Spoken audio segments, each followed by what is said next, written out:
அனைத்திந்திய அண்ணா திராவிட முன்னேற்றக் கழகம் பொதுச் செயலாளர் மதிப்புக்குரிய எடப்பாடி அவர்களுடைய தலைமையில் அமரர் புரட்சித் தலைவர் பொன்மனச்செம்மல் டாக்டர் எம்ஜிஆர் அவர்களுடைய துணைவியார், தமிழ்நாட்டின் முதல் பெண் முதலமைச்சர் மதிப்புக்குரிய விஎன் ஜானகி அம்மா அவருடைய நூற்றாண்டு விழா நடந்து கொண்டிருக்கும் இந்த வேளையில் இங்கே வருகை தந்திருக்கும் அனைவருக்குமே என்னுடைய மனமார்ந்த வணக்கத்தை தெரிவித்துக் கொள்கிறேன்.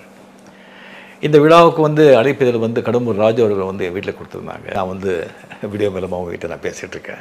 இந்த விஎன் ஜானகி அம்மா அவர்கள் அண்ட் மதிப்புக்குரிய எம்ஜிஆர் அவர்கள் சேர்ந்து நடித்த முதல் படம் மருத நாட்டு இளவரசி.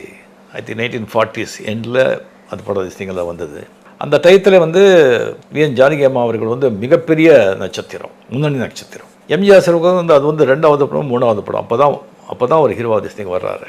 அப்போவே அது எம்ஜிஆர் சாரை பற்றி இவர் சாதாரண மனிதர் இல்லை, இவர் ஒரு மாமனிதர், ஒரு நாள் ஒரு மிகப்பெரிய நடிகர் ஆவார் அப்படி கணிச்சு தன்னுடைய அந்த திரை வாழ்க்கை உச்சத்தில் இருந்த அந்த திரை வாழ்க்கையை தியாகம் பண்ணி அவரை காதலித்து மணந்தார்.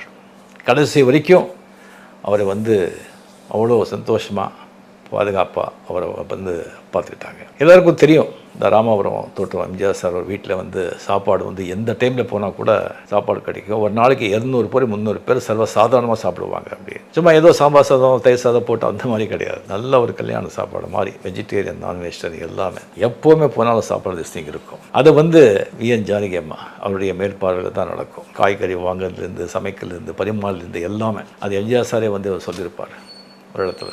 அந்த மாதிரி ஒரு அவ்வளோ சப்போர்ட்டிவாக திஸ்டிங் அவர் இருந்தவர். அண்ட் இப்போ ADMK head quarters head office இருக்கிற அந்த லாய்ட்ஸ் ரோடு வீடு ஜானகி அம்மா அவருடைய உழைப்பில் சம்பாதிச்ச படம், அவர் பேரில் இருந்த ப்ராப்பர்ட்டி. அது கல்யாண மண்டபம். அது கட்சிக்காக எம்ஜிஆர் சார் கேட்கும்போது அது எழுதி கொடுத்துட்டாங்க. அவ்வளோ பெரிய ஒரு வள்ளல் குணம் படைத்தவர். அது எப்போவுமே பொது வெளியில் ஜாஸ்தி அவர் வந்ததே கிடையாது. அவர் தோட்டம் வீடு எம்ஜிஆர் சாரை பார்த்துக்கிறது, அந்த சமையல், அந்த மாதிரி தான் அவர் இருந்தார். ஒரு தடவை தான் அந்த ஸ்ரீலங்கா எல்டிடி ஏதோ இதில் எம்ஜிஆர் சார் உண்ணாவிரதம் இருக்கும்போது அங்கே கூட வந்திருந்தார். கடைசி நாள்களில் ஒரு சில கல்யாணத்துக்கு தான் போவாங்க சிங்க, அவ்வளோதான். அண்ட் நான் அவர் ஒரு 3 தடவை நான் சந்திச்சிருக்கேன். ஸோ முதல் தடவை நான் சந்திக்கும் போது ராகவேந்திரா படம் திஸ்டிங் பண்ணும்போது எனக்கு கேபி சார் அந்த பிக்சர் ப்ரொடியூசர் சொன்னாங்க, அது ராகவேந்திரா படம் எம்ஜிஆர் சாரை பார்த்தாருன்னு சொன்னால் அது டேக்ஸ் எக்ஸம்ஷன் வாங்கிடலாம், நல்லாயிருக்கும், நீ ஃபோன் பண்ணி கூப்பிட்டு அவர் பார்ப்பாருன்னு சொன்னாங்க.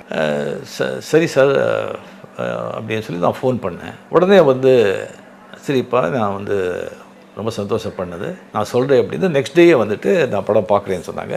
நடிகர் சங்கத்தில் ஒரு தியேட்டர் இருந்தது. அங்கே வரும்போது ஜானகி அம்மையார் கூட வந்தாங்க. அப்போ தான் நான் முதல்ல பார்த்தது. படம் பார்த்து ரொம்ப சந்தோஷம், ரொம்ப பாராட்டி போனாங்க. 2வது தடவை ஜானகி அம்மா அவர்கள் சிஎம்மாக இருக்கும்போது வள்ளுவர் கூட்டத்தில் ஆரம்பி ஒரு விழா நடத்துகிறாங்க. அதில் நானும் மேடையில் இருந்து அவரை பற்றி நான் பேசினேன், அது 2வது தடவை. 3வது தடவை இந்த அவருக்கு ஒரு தத்துப்பிள்ளை அப்பு அப்படின்னு சொல்லிட்டு இருந்தார். அவருடைய வீடு நந்தனத்தில் ஒரு பெரிய காம்பவுண்டில் பெரிய 2 வீடு இருந்தது. அங்கே ஒரு வீட்டில் அவர் இருந்தாங்க, இன்னொரு வீட்டில் ஷூட்டிங் விட்டுட்டு இருந்தாங்க. அப்போ நான் ஷூட்டிங் அங்கே பண்ணிட்டு இருக்கும்போது அரசியல் விலகி இருந்த நேரம் அது. ஜானகி அம்மா அவர்கள் அப்போவை பார்க்கறதுக்கு அந்த வீட்டுக்கு வந்திருந்தாங்க. ஸோ என் ஷூட்டிங் நடந்துட்டுருக்குன்னு தெரிஞ்ச பிறகு நீ ஃப்ரீயாக இருந்தால் அவரை கூப்பிடுங்க, மீட் பண்ணுறேன்னு சொன்னாங்க. அந்த செய்தி வந்த உடனே நான் அவர் போய் பார்த்தேன். ரொம்ப மகிழ்ச்சியாக சந்தோஷமாக ஆரோக்கியமாக இருந்தாங்க. அவர் சுயமாக இருக்கும்போது பார்க்குறத விட ரொம்ப ஒரு இதாக இருந்தார். பார்த்து காஃபி சாப்பிட்டீங்களான்னு சொல்லிட்டு நம்ம வேணாம் சொல்லுவோம். இல்லை நம்ம பண்ண பசு திஸ்டிங் அங்கேருந்து தான் நல்லா சாப்பிடும். அவர் கையாலேயே காஃபி போட்டு எனக்கு கொடுத்தாரு. நிறைய விஷயம் சில படம் நான் பார்த்ததெல்லாம் பேசிகிட்டு இருக்கும்போது அவர் சொன்னாங்க, இந்த மாதிரி ராகவேந்திர படம் பார்த்த பிறகு அவர் எம்ஜிஆர் சார் அவர்கள் சரியாக ஒரு 15-20 நிமிஷம் உங்களை பற்றி அந்த படத்தை பற்றி பேசிகிட்டு இருந்தாங்க. எப்படி ரஜினி இவ்வளோ சாந்தமாக இவ்வளோ அமைதியாக இவ்வளோ அழகாக பண்ணியிருக்காரு, ரொம்ப ஆச்சரியம் இது அப்படின்னு ரொம்ப பாராட்டினார். அப்படியே அவர் படத்தில் நிறைய சிகரெட் சாப்பிட்றது அதெல்லாம் பண்ணுறாங்க. நிறைய அவருக்கு ஃபாலோவர்ஸ் ஃபேன்ஸ் எல்லாம் இருக்காங்க, இளைஞர், அதெல்லாம் பார்த்து அவங்களும் சிகரெட் சாப்பிட்டு அவங்களும் அந்த பழக்கத்துக்கு இதாகிடுறாங்க. அது சினிமாவில் அவர் பண்ணக்கூடாது, நான் சரியான டயத்தில் அவருக்கு சொல்கிறேன் அது அப்படின்னு சொல்லி அவர் சொன்னாங்க. அது என்னால் மறக்கவே முடியாது. எம்ஜிஆர் மறைஞ்ச பிறகு அவர் அரசியலுக்கு வந்தது அது அரசியல் விபத்து, that is a political accident. அவருக்கு கொஞ்சம் கூட அதில் ஈடுபாடு இல்லை, இஷ்டமே இல்லை. ஒரு சூழ்நிலை ஒரு கைதியாக இருந்து சில பேருடைய வற்புறுத்தி அது அரசியலுக்கு ஒரு சிஎம் ஆனாங்க. அது கொஞ்சம் நாளையே வந்து மறுபடியும் வந்து ஒரு தேர்தல் லிஸ்டிங் வரும்போது அது 2 அணியாக அது பிரிஞ்சு அது வந்து ரெட்டையிலே வந்து மடக்கப்பட்டு அது வந்து கம்ப்ளீட்லி வந்து ஏடிஎம்கேவோட ஒரு பிரம்மாஸ்திரம் இந்த ரெட்டையில் அது அது மடக்கி வந்து வேறு வேறு சின்னத்தில் நின்று அந்த படு தோல்வியை சந்திச்சாங்க. எப்போவுமே வந்து இந்த அரசியலில் வந்து நான் வந்து 17 வந்து அரசியலுக்கு நான் வர்றேன்னு சொன்னேன். அதுக்கப்புறம் நிறைய பேர் சந்தித்தேன், நிறைய பேர் வந்து ஆலோசனை சொல்ல வர்றாங்க. அந்த ஆலோசனைலாம் கேட்டால் நாம் வந்துட்டு அவ்வளோதான், எல்லாத்தையும் எழுந்து நிம்மதி எல்லாமே எழுந்து வந்து போயிட வேண்டியது தான். அது தெரிஞ்சு சொல்கிறாங்களா தெரியாமல் சொல்கிறாங்களா அப்படின்னு தெரியாது. ஸோ ராமகிருஷ்ண பரமஹம்சர் ஒரு வாட்டி சொல்லுவாங்க, ஏதாவது ஒரு முடிவு எடுக்கும்போது அந்த முடிவை வந்து எடுக்கும்போது அந்த முடிவுனால வந்து உனக்கு மட்டும் சந்தோஷ திருப்தியாக, அதனால் மற்றவங்களுக்கும் சந்தோஷ திருப்தியாக யோசனை பண்ணிப்பார். உனக்கு மட்டும் சொன்னால் அந்த முடிவு எடுக்காது.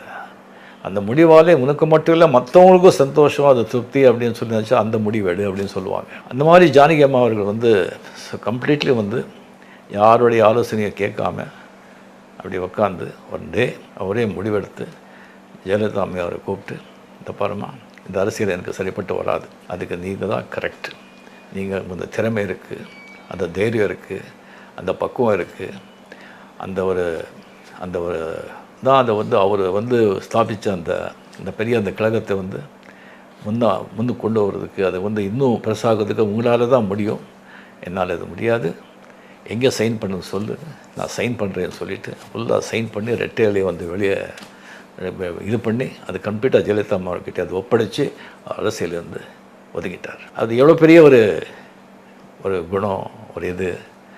ஸோ அதனால் வந்து அவருக்கு வந்து இந்த ஒரு 100ஆண்டு விழா இவ்வளோ விமர்சையாக கொண்டாடுறது வந்து நிஜமாக நான் மனப்பூர்வமாக எல்லாரையும் எடப்பாடி அவர்கள் மட்டும் இதுக்கு ஏற்பாடு பண்ணியிருக்கிற அனைவருக்குமே வந்திருக்கிற அனைவருக்குமே என்னுடைய மனமார்ந்த பாராட்டுகள், என்னுடைய வாழ்த்துக்கள். நன்றி.